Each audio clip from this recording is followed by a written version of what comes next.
Hello, everybody. You're welcome to Just for Women Africa. My name is Olalekan Amusa, the founder of Just for Women Africa.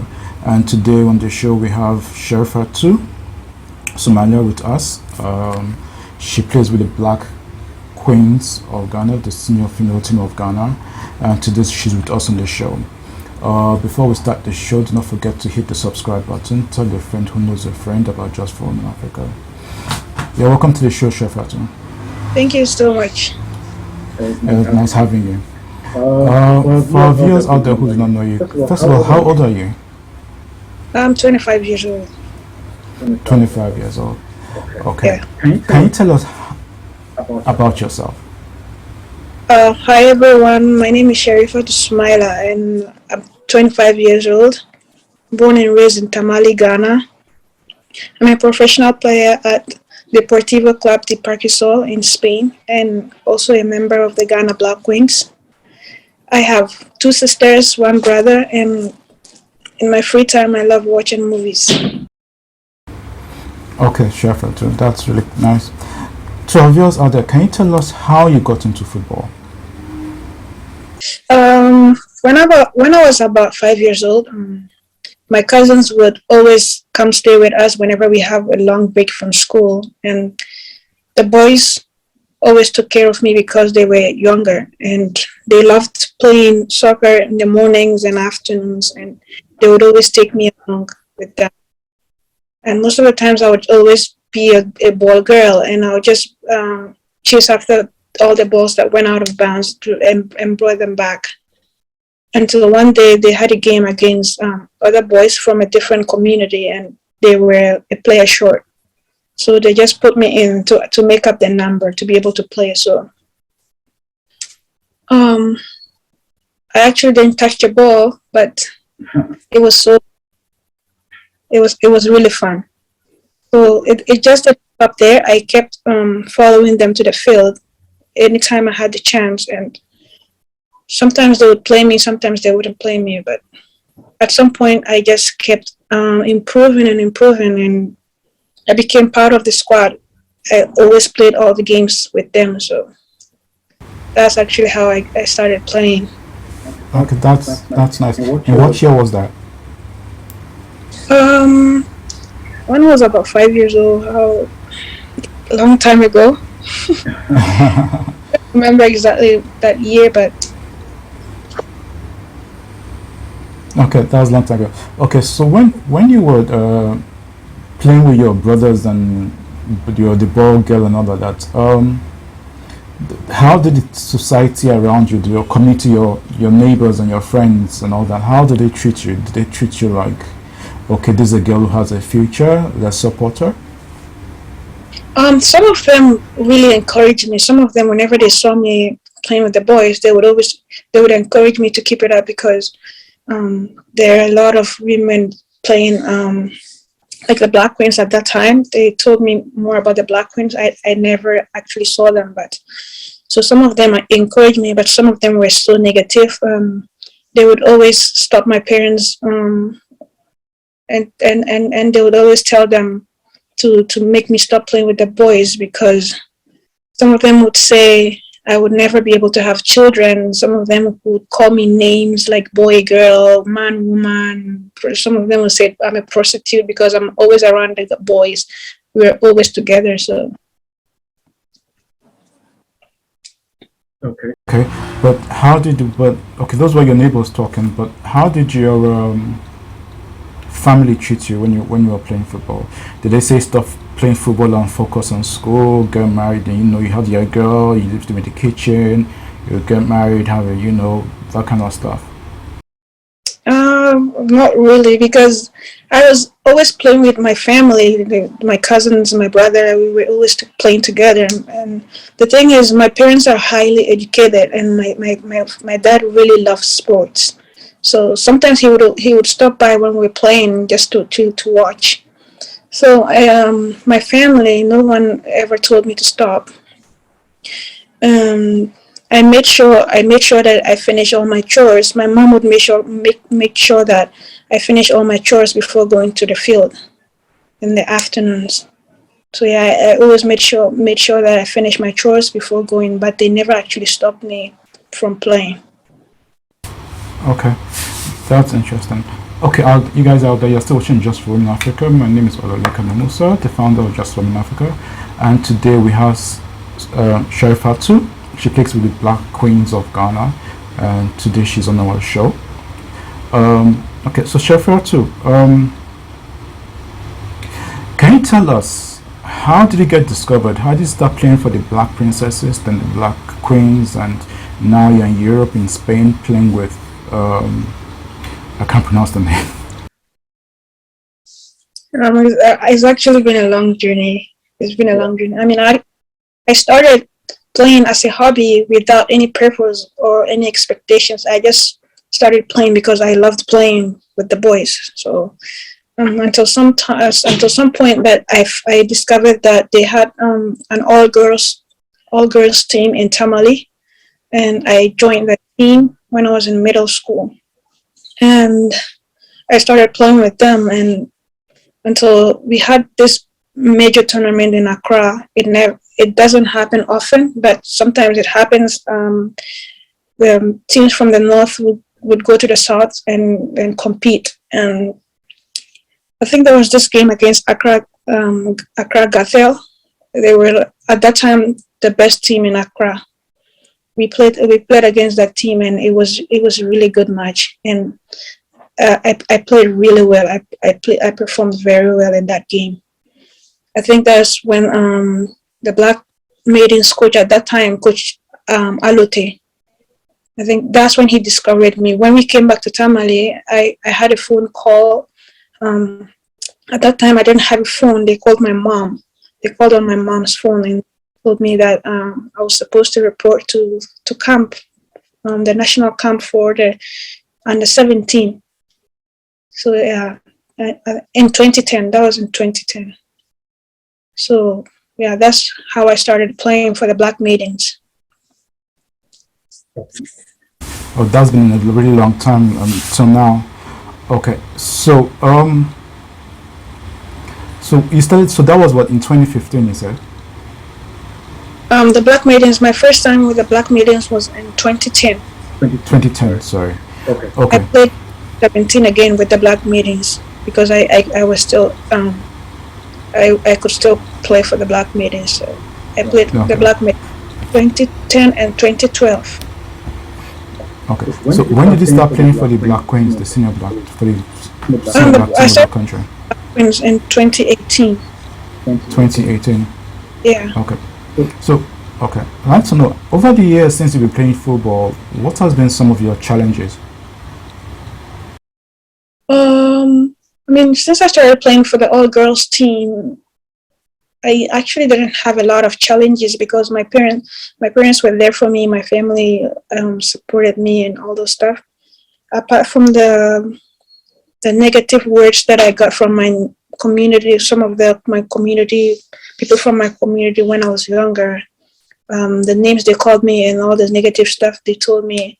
And yeah, I remember when I was in middle school, my teachers, most of my teachers will tell me that I was wasting my time, and even in high school, I remember we had we had a mock exam, and during that time we also had some games for the school, so we were actually a little late for the exam. And when we came, most of the teachers were really like angry, and they started saying stuff like, we're wasting our time, we should focus on the school instead of playing. We're never going to go far with that. I actually experienced that when my teachers would tell me that I'm wasting my time, I should stop playing and focus on school because I'm really wasting my time, and I could never take this far. Okay, that's interesting. And see where you are today. You're a professional playing in Europe. I actually met some of them, and they would tell me, "Oh, we're so proud of you," blah blah blah. I'm like, you guys told me to stop playing, and now you're proud of me. Like, it's really funny. Okay, that's life. Okay, talking. So, my next question to you is about school. To our viewers out there, can you tell us? Well, I've done my background about you, so I do know a little bit about you. But to our viewers out there who do not know much about you, can you tell them about your a little bit about your educational background, what university you went to, and what you studied? Yeah, actually, from nursery to high school, I went to Tamale. I went to school in Tamale because that's where I grew up. So everything I did in Tamale until 2013 when I started college in the US. And 2013 I went to Feather River College. It was a 2-year school diploma, and then I finished there and went to University of Maine at Fort Kent and finished the rest of my education. I actually did computer applications. It's a course that consists of business classes and computer classes. So I took half business classes and half computer classes for that course. For the course. Okay. So, do you plan on going back to school, like to do your master's or PhD, or you plan on just focusing on football full time? For now, I'm just focusing on playing, but at some point, if I really find something that I want to do, like if I want to do something about sports or coaching, I think I might go back to do my master's or even a PhD. I don't know yet, but we'll see. Okay. Okay, guys, you're still watching Just for Women Africa. Don't forget to hit the like button, hit the subscribe. Tell a friend who knows a friend about Just for Women Africa. And today we have Sherifatu, a professional football player who plays with the Black Queens of Ghana, senior team of Ghana. And she's on our show today talking to us about herself. Okay, Sherifatu, it's been like 15 years since people started noticing female football players worldwide, and on the African continent, I mean, it's growing. I mean, we have the AFCON for women, which countries participate in. I'd like to know, do you think, what's your opinion about it? Do you think football on the continent is going to grow for women, or is going to really take a long time for it to catch up with other countries, or you think it's just going to decline and people are not going to be so much interested? Looking at how soccer for women has been over the years, I feel like there's been a great improvement, huge improvement in women's soccer across the African continent. A lot of countries are really investing time and money just to get results. And I mean, over the years, when we played against other countries, we could beat them like 8-0, 10-0. It was like always easy. But now we play against the same teams. It's no longer the same because most of them even beat us now, and now you can't even score a team more than 5, 6. It doesn't happen anymore. So that's how you can tell that football has really improved in Africa. And I feel like with proper management and resources, it's gonna grow even more. Okay. All right. So in terms of countries, female countries who play in the female league or national teams in a country, which country do you look up to, or which country do you see like the female league or the national team is really doing well and you think that will go a long way? I would say South Africa and Zambia, because I have really followed their progress over the years, and whatever they're doing, the money they're investing and the time, I really admire them and how they play. They play as a team. Like, they've had really proper coaching, and their countries are really organizing international friendlies for them to have the exposure and the experience. So I really admire their growth. Okay. All right. In terms of you play for the national team, the Black Queens of Ghana. Do you ever see the Black Queens qualifying and winning for the World Cup? Uh, Qualify for the World Cup. Yeah. In Ghana, we have a lot of talent. We have a lot of talents. I have a feeling that with proper management and proper resources, I don't see why we can't qualify for the World Cup. I mean, it's something we've been hoping to do. It's something we've wanted to do, and we haven't been able to achieve that yet. But in the coming years, in a few years, I know we can qualify because we have the talent. We have the talent to do that. We just needed a little push and more resources, and yeah, I see ourselves qualifying for a World Cup in the coming years. Okay, that's great. Okay, guys, you're still watching Just for Women Africa. Do not forget to hit the like, hit the subscribe button, tell a friend who knows a friend about Just for Women Africa. And today on the show, we have Sherifatu with us. She plays with the national team, the Black Queens of Ghana. And today she's on the show talking to us about her career. All right, so Sherifatu, can you tell us about the various clubs you played for until now and your current club?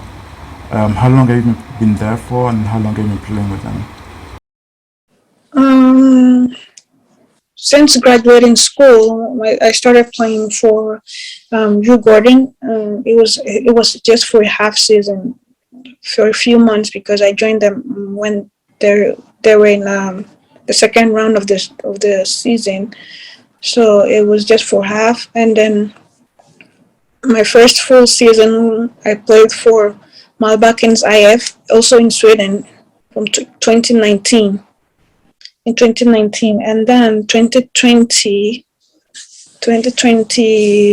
around October, I joined Maccabi Kiryat Gat in Israel, because of the COVID and all the stuff, I wasn't able to go back to Sweden, so that was the only option available at that time. So, and from there, I joined my current club, Deportivo Club de Pacrisol.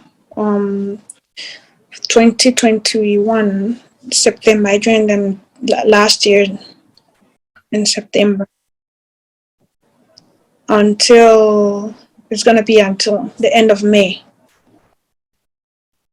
Then I'll see what's next for me. Okay, so do you have a club waiting for you after May, or you're going to go scouting? Do you have a club waiting for you, sign you up in May, or you go scouting? I don't know. I don't know what's gonna happen in May yet.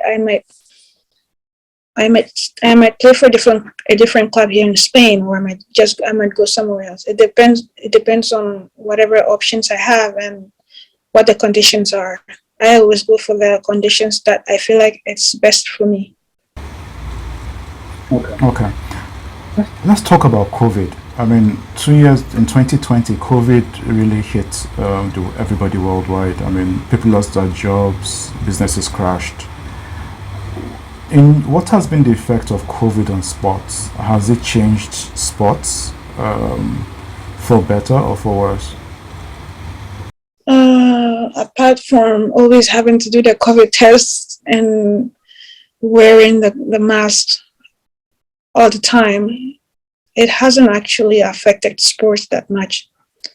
Unless the time a lot of people went out of jobs because of the COVID, and sport had to take a break. It had to stop for a while. Apart from that, everything is back to normal, and we're just it's back. How often do you have to do the COVID test? We always do the COVID test. Before every game, we have to do it, to do the test.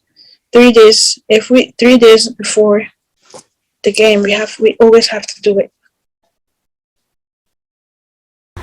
Okay, Sheriff, I'm about to round up. I think I have like 2 more questions for you, then we'll round up. All right. I'd like to know, how do you get to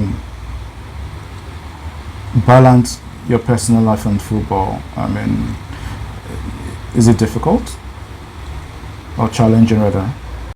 For me, it's not difficult because there's no, I don't do much for in my personal life. I just feel like soccer is just part of my personal life right now. And for me, I am more like an indoor person. So this isn't it's not something very difficult for me. When I have some days off, I get to do whatever I want to do. But if I don't have days off, it just feels normal for me. I think soccer is just part of my personal life right now, so it's not very hard for me. Okay. Okay. Um, Sherifat, I wanted to I want to ask a question. Um, Female players worldwide have been complaining about equal pay and that they don't get paid equally as the men do. And it's the same thing on the African continent too. I mean, female players don't get equal pay as the male counterparts. What's your opinion about it? Do you think it's fair, and do you think situations will change in future, or there's still a long way to go? About the equal pay, I think some countries here, some European countries, I don't know how many, I think 3, 4, 5 of them have been able to achieve the equal pay, and they're being paid the same as the men. But in Africa, I still haven't. I heard of a country that has achieved that. And for me personally, I feel like we should be able to earn more as the men, because we're all doing the same sport, we all train the same, we all use the same energy, we all do the same thing. So I don't see why some people are getting paid more than the others. And in Africa, I feel like they should just try, even if they can make it equally, even if they can pay us equally, at least they should pay us closer to what the men are receiving, or even more than what we're getting, because I feel like we're underpaid for whatever we're doing. It's not an easy job. We're all getting exhausted. We're all using the same energy. In Ghana, the Black Queens is equivalent to the Black Stars in status, but I don't see us being treated that way. Black Stars get a lot of attention. They get all the attention, and I just wish they would, if even if it's not equally, but I just wish they would pay us closer to whatever the guys are getting, or even just pay us more.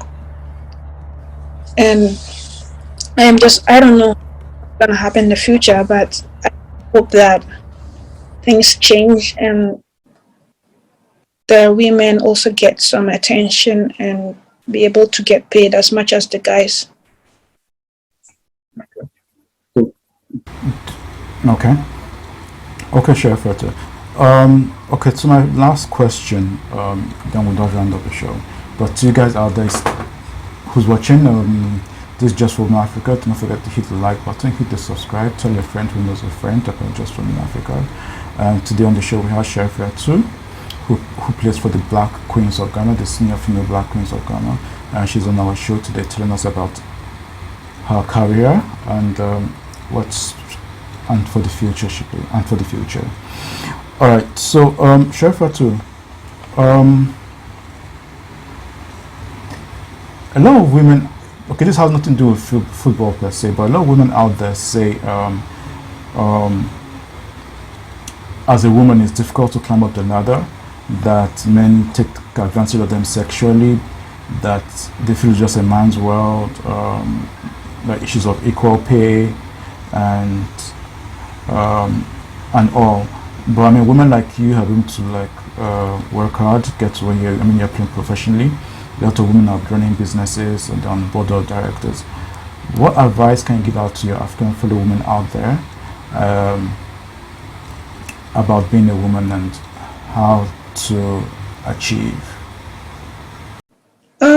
Over the years, it's true that it's been really hard to actually see women on top, but things are changing. Things are happening. I can see more women dominating. I can see more women on the top. So as long as you don't give up, things are definitely going to change for the better, because it wasn't like this in the past years, and now things are really changing. So as long as you keep working and hoping for the best, things are really going to change. Just don't give up. Just don't give up. Keep working for what you feel is right, and they should just keep on working. It's gonna change. Things are really changing. The world is changing really fast. It's not gonna be the same forever. Okay, guys, hear from Chef Fatu. Things are going to change, and we're going to be the same forever. All right, Chef Fatu, thank you for joining us on the show. Thank you for having me today. We wish you all the best, and we'll be in touch. All right, thank you very much. And to And to our viewers out there, leave a leave a comment, comment, tell us what you like. Give us feedback. feedback. You can send us to our IG page, through our Facebook, on what you think about the show. Okay, Chef Fatu. Thank you. Thank you. Thank you. Bye. Bye. I'll